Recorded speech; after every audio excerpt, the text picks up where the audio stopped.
এটা জীৰ্ণ সৰু পজাৰ সন্মুখত তাই ৰ'ল। তাইৰ দৰে ময়ো বেৰৰ জুলুঙাৰে ভিতৰলৈ জুমি চালোঁ। এটা অদ্ভুত গেঙনি শুনাৰ বাহিৰে পোহৰৰ সঁচ নথকা কোঠাটোত মোৰ একো দৃষ্টিগোচৰ নহ'ল। বুজি উঠিলোঁ, এই সময়ত কোঠাৰ ভিতৰলৈ যোৱা নিষিদ্ধ। তাই মোক হাতত ধৰি তাৰ পৰা আঁতৰাই আনিলে। তুমি বেয়া নেপাবা, তোমাক তেওঁৰ লগত আজি সাক্ষাৎ কৰাই দিব নোৱাৰিলোঁ। তুমি নাজানা, মই আজি তোমাক এগৰাকী বেশ্যা। মই তাইৰ সন্মুখৰ পৰা শব্দটো কাঢ়ি আনিলোঁ। কপালত ৰেখাবোৰ থূপ পাতিলে নাকটো কোঁচ খাই গ'ল। মোৰ পৰা এই অপ্ৰত্যাশিত শব্দটো তাই আশা কৰা নাছিল। তুমি নাজানা তাইৰ কথা, কিন্তু মই ভালকৈ জানো। তাই নিজক ভাঙি ভাঙি আনক গঢ়িছে। এখন ঘৰ সাজিছে, য'ত তাইৰ বাহিৰে সকলো সুখী। আচৰিত কথা কি জানানে? তাইৰ কেঁচা তেজেৰে গঢ়া সেই ঘৰখনত তাই এদিনো থাকিবলৈ নাপায় বা নাযায়। এই যে আনৰ সুখৰ বাবে নিজক শেষ কৰি কথাটো তুমি সৰু কথা বুলি নাভাবিবা। তুমি কেতিয়াও অনুভৱ কৰিব নোৱাৰা। আন্ধাৰৰ মাজতো মই দেখিছোঁ, তাইৰ বুকুৰ পৰা টোপাটোপে তেজ সৰিছে। জলক-জপককৈ তাইৰ দেহৰ মঙহৰ টুকুৰাবোৰ খহি পৰিছে। টিলিঙা ওলমোৱা হাড়কেইডাল পোনাই লৈছে। পুনৰ এটা ৰাতিৰ বাবে নিজকে গঢ়ি তুলিছে। কিয় জানা? তাইলৈ কোনোবাই আশাৰে কৰুণভাৱে চাই আছে। আৰু তাই কাকো দোষীকৈ দেখিব নোৱাৰে। যি মানুহে মানুহক ভাল পাব জানে, তেওঁ নিজক লৈ কেতিয়াও এটা সীমা নিৰ্ধাৰণ কৰি নলয়। তেওঁৰ বাবে এই ভালপোৱা মানুহখিনিয়েই শ্ৰেষ্ঠ সম্পদ। তেওঁলোকৰ সুখত তেওঁ সুখী, দুখত দুখী। আজি যাক তুমি বেশ্যা আখ্যা দিছা, তেওঁ এই জীৱনটোৰ বাবে তোমালোকৰ নিচিনা মানুহেই কিবা নহয় কিবা প্ৰকাৰে জগৰীয়া। তুমিয়েই কোৱাচোন, তুমি আজিলৈকে কেইজনক সুখী কৰিব পাৰিছা? কেইজনক আশা দিব পাৰিছা? মোৰ পৰা তাই কোনো উত্তৰ আশা কৰা নাছিল।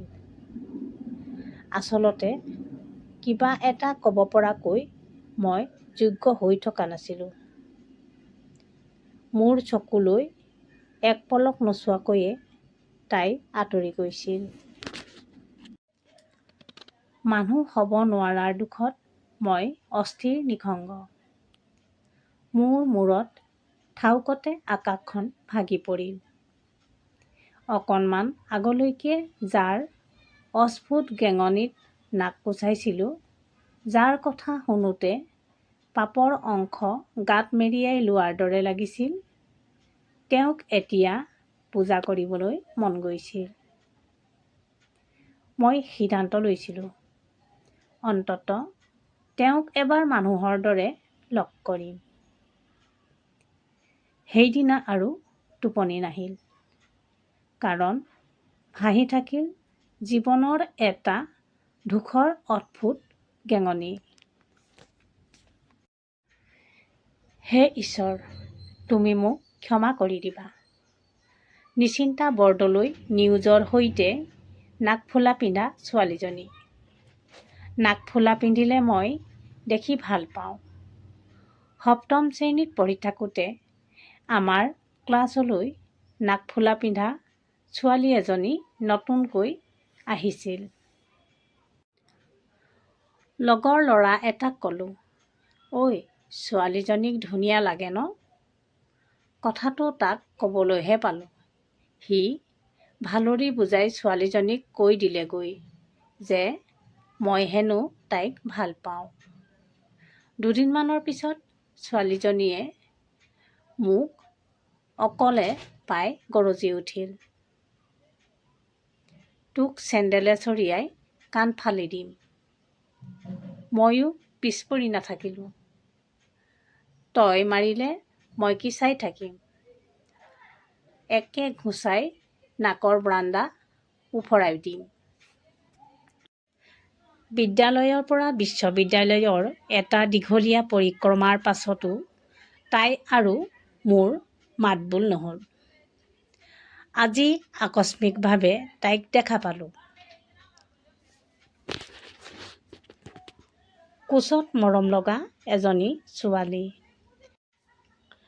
নমতা-নমতি খেলখনৰ অন্ত পেলাওঁ বুলিয়েই মই তাইৰ কাষ চাপি গ'লোঁ। নাকত নাকফুলাটো নাই। নাকফুলাটো অবিহনে তাইক কিবা খালী খালী লাগিছিল। কোনো ধৰণৰ প্ৰশ্ন অৱতাৰণা নকৰাকৈ তাইক সুধিলোঁ, আজিকালি নাকফুলা নিপিন্ধ নেকি? এতিয়া তাই নাকফুলা নিপিন্ধে।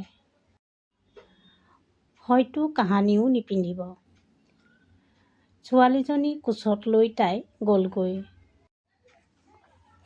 মোৰ বুকুত বহুপৰলৈকে আগাদেৱা কৰি থাকিল। নাকফুলা পিন্ধা কণমানি ছোৱালী এজনীৰ সোণালী কণ্ঠ। তোক চেণ্ডেলে চৰিয়াই। নিশ্চিন্তা বৰদলৈ, নিউৰ সৈতে এক অনুভৱ। বন্ধু-বান্ধৱীসকল, মোৰ এই ভিডিঅ'টো আপোনালোকে আঁকোৱালি ল'ব বুলি আশা কৰোঁ।